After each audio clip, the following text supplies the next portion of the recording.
As a kid, I was just too anxious, too worried what people would think about me, and I had no skill, or I wouldn't fit in. But if I could go back and turn back the clock, I'd be saying go for it, and people are very supportive, and people will watch your back, and people will be there and give you the support that you need.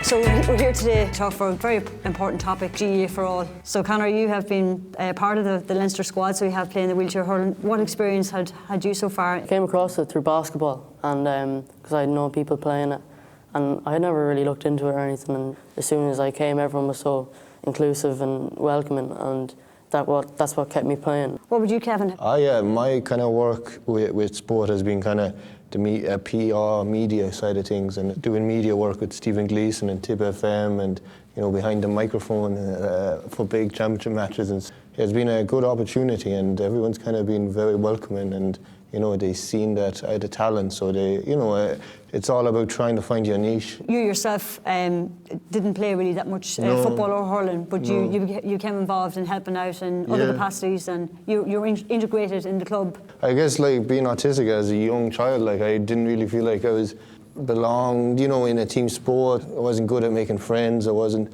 as a teenager, it was challenging. It was, everyone finds it challenging. It's not, people with disabilities or, autism, whatever. But, I'd hope that more people in the future who have disabilities or who have, needs as well, that, from a young age, if you can get them involved and be part of the club or community, that, they'll learn the skills and be able to play for the club or have some capacity in that role. That's what I'd hope that, this campaign and, community includes everyone, and, that's to see it growing. And over the last couple of years, it has made progress, but there's more that can be done, and you need more kind of role models out there playing at the highest level and talking about their experience. It's about breaking barriers, and it's about seeing, what's the next thing, what else can you achieve And probably from a coaching perspective then, Padraig, you're involved with your club, coaching, helping the wee ones, so you're... I don't do nearly as much coaching as I'd like, because I'm sure obviously playing inter-county football, but I got a bit of help from this man. I brought him down to the big bad town of Ballina, and he came down and helped us with SuperValu's aid last year. Great experience. Wasn't it? Fantastic. Yeah, we had a wonderful day, and that was just another step forward that every club could kind of do. We're fortunate now to have the backing of SuperValu. We had a load of autistic young people, kids with different physical disabilities. It was open to everybody, wasn't it? It really was. Very open day, very community based. So this is something that future clubs could go and do and organise maybe for... Oh, absolutely, yeah. There's a template there, and in fairness, we're fortunate with the GAA. The GAA have the all-star teams. They do GAA for all. It's not like you're reinventing the wheel here. Do you know what it takes? It takes one or two good volunteers to get behind each other and go, do you know what we're going to do? We're going to try and provide this for the community. As I said, I got help from the best. I did. I was very fortunate to bring in some great people, and we made it happen. And do you know what? Of all the things I think that happened last year, that's the one thing that stands out to me. We just had all the kids, smiles on their faces, and they got to try something that they may have never experienced before. But from a parent's perspective, that's how the important thing. is that? Yeah, I suppose I've been involved in coaching, and I'm kind of like the token dad that gets dragged into everything. I would have been involved in the GAA from a very young age. When Conor was born, I suppose you always have these kind of ideas that you're going to know he's going to play inter-county football and he's going to do this, that and the other.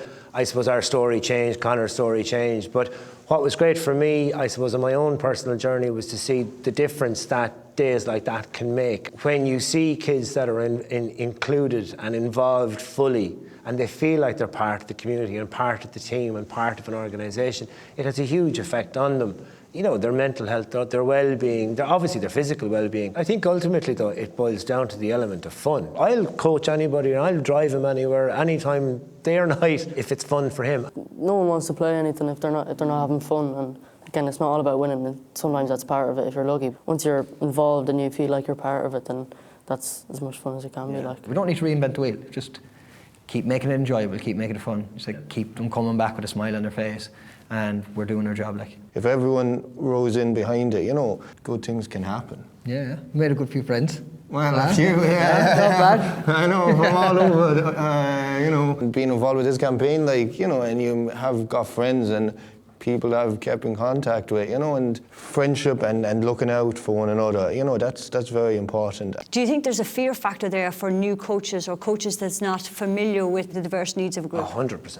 It is a barrier for people trying to get involved because they feel there's other people know better. You'll never know until you actually engage in it. You're never going to learn until you fail. You have to kind of be a little bit vulnerable in that and go, you know what, I'm just willing to get involved and I'm willing to fail and I'm willing to learn. As a kid, I was just too anxious, too worried what people would think about me, and I had no skill, I wouldn't fit in, but you know, if I could go back and turn back the clock, I'd be saying go for it, like, you know, and you know, people are very supportive and people will watch your back and people will be there and give you the support that you need. Yeah, you've certainly made up for it, boy.